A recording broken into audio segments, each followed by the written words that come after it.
Could you speak brief in English? English అమ్మా, అంత BG కాదు. Brief in English. Could you please?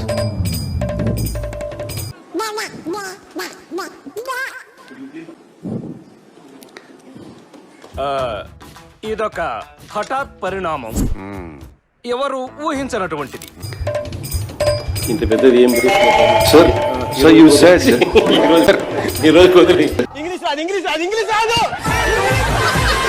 ఇటీవల పవన్ కళ్యాణ్ గారు కొన్ని కామెంట్స్ చేశారు. మీరు అసెంబ్లీలో గెలిచింది 11 మంది అయితే 1100 మంది లాగా మాట్లాడుతున్నారు అని. అంటే ఇది కాంప్లిమెంట్ అనుకోవాలా సార్? ఎలా చెప్పరా, చెప్పు, అంత నీ వల్లే కదా. 1100 మంది లెవెల్లో ఆయనను భయం పుట్టించగలుగుతున్నారు అని అంటే ఆయనకు నిజంగా గొప్ప సంగతే కదా. మా వాళ్ళ క్రెడిట్ ఇవ్వాల్సిందే కదా. భయం అది పుట్టించింది ఎవరు? మేము. కానీ భయం అంటే ఎటో మాకు తెలీదు. తెలీదా? చంద్రబాబు దేశ రాజకీయాల్లోకి వెళ్తున్నారు, ఉప ప్రధాని అంటూ కూడా ప్రచారం జరుగుతుంది. ఇది ఎప్పుడు పెట్టారు? జస్ట్ ఇప్పుడే పెట్టాం సార్. చంద్రబాబు నాయుడు ఉప ప్రధాని ఎవరు చెప్పినారు స్వామి? ఏం చేయబోతున్నారా? వాళ్ళ మీడియాలో వాళ్ళు రాసుకుంటున్నారా? ఐ థింక్ వాటో వాట్. గొప్ప సంగతి నిజంగా. ఈయన ముఖ్యమంత్రిగానే బరాయించలేకున్నారు ప్రజలు. ఈయన ఉప ప్రధాని అయితే ఇంకా దేశ ప్రజలు ఏం బరాయిస్తారు? అదిదా సార్, అదిదా సర్ప్రైజ్. నాకెందుకులే అని నా సినిమాలు నేను చేసుకుంటున్నా. ఎస్, అమరావతి విషయంలో శివాజీ ఎప్పుడైనా మాట్లాడతాడు, ఎప్పుడైనా ఏ పార్టీతో అయినా ఎదురెళ్ళి మాట్లాడతా. అది సాహసం అనే చెప్పాలి. ఏంటి, నేను ఈ సినిమా రిలీజ్ ముందు ఇచ్చిన ఇంటర్వ్యూ మీ అందరికి చాలా ఇబ్బందిగా అనిపించింది కదా. మీలాగా ఆడెవడో ఇచ్చే పేటిఎం డబ్బుల కోసం నా బతుకు నడిస్తే చాలులే అని అనుకుని పోయే రకాన్ని కాదు నేను. నేనేనా?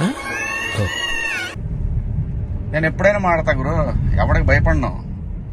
నీలో అంత వేడుందా? మధ్యలో పేటిఎం గాళ్ళు ఉన్నారు చూసారా మీరు, మీ అందరూ ఈ సినిమాని ఆపగలరేమో, మీరు శివాజీని ఆపలేరుగా. ఏం గుండు రావాడిది, ఆ గుండె బతకాలి, 10 గుండెలు బతికేస్తుంది, 10 గుండెలు బతికేస్తుంది. సినిమాని ఎలా ఆపగలరు మీరు?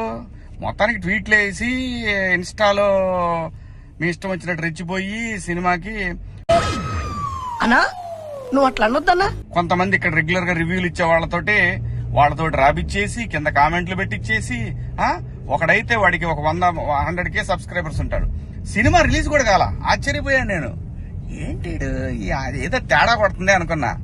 ఏదో తేడాగా ఉందేంటి? అయినా నేను కంప్లైంట్ ఇద్దాం అనుకున్నా. అయినా వద్దు, పేటిఎం బ్యాచ్ పిల్లనాళ్ళు బాధపడ్డాను. నేను మరీ అంత ఎదవలా కనపడుతున్నానా?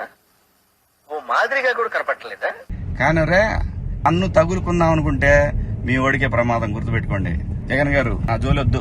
వాడు ఫ్లోలో ఉన్నాడు, ఏం తగ్గట్లేదు. నేను మళ్ళీ చెప్తున్నా, నాకు రాజకీయాలు వద్దు.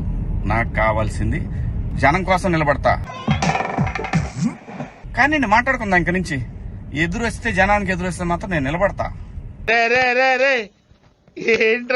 నేను డైరెక్ట్ గా అడుగుతా పిఎం గారిని, ఈ దేశంలో సిబిఐ మీద నమ్మకంగా ఉండాలంటే కేసులను రాజకీయ నాయకులందరినీ కూడా రాజకీయాల నుంచి పక్కన పెట్టి వాళ్ళు మంచోళ్ళ చెడ్డోళ్ళ అని తేలిన తర్వాత వాళ్ళని పాలిటిక్స్ లో ఉండే విధంగా చేయగలిగితే బాగుంటదని పిఎం గారిని కూడా అడుగుదాం అనుకున్నా. ఇక నుంచి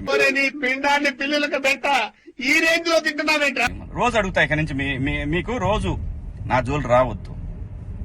నేను నా బతుకు నేను బతుకుతున్నా, నిజాయితీగా బతుకుతున్నా. ఇప్పుడు నువ్వు మంచోడవని నిప్పట్టుకుంటే కాలకుండా ఉంటుందా? నేను చెడ్డోడని వాడితే నా పొలం తడవకుండా ఉంటుందా? పంచభూతాలకే లేని అబ్జెక్షన్ పంచాయతీ బోర్డుకి ఎందుకు? వెళ్ళండి. మీరంటే భయపడతామా? ఏం చేస్తారు అబ్బాయి? మీ గవర్నమెంట్ ఉన్నప్పుడే ఏం చేయలేకపోయారు నన్ను. చిన్న లేదు పెద్ద లేదు, ప్రతి నా గురించి మాట్లాడుకున్నా.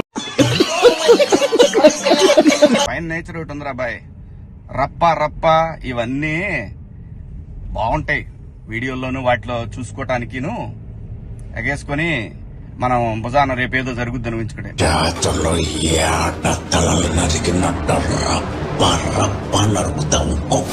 ఎవడో ఒకడు డబ్బు సంపాదించుకుందాం జనం మీద అని వాడి కోసం వాడిచ్చే 1000 రూపాయలు 4000 10,000 20,000 లక్ష 2 లక్షల రూపాయల కోసం ఎంతమంది భావితరాల భవిష్యత్తు ఆడుకుంటారా మీరంతా? బుద్ధుందంటారా మీకేమన్నా?